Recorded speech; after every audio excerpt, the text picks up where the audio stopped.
abaswa enkya ne bagagolo mulano bonna ne bayiika eyo nti kaakati ate zife ebiddawa nakibogo gye mwayise ne gagolomulwa ne gaddawa kati bo babeeranga restless naye ate final obuzibu bwabwe nti ekyobutonde kyabatwala ebirowoozo after entering the intercourse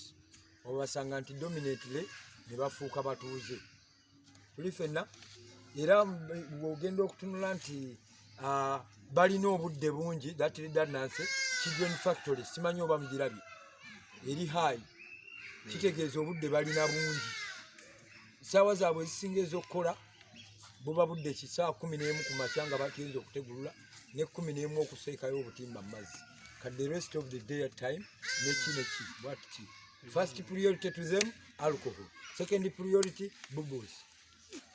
akategedde ako kawulidde akati awo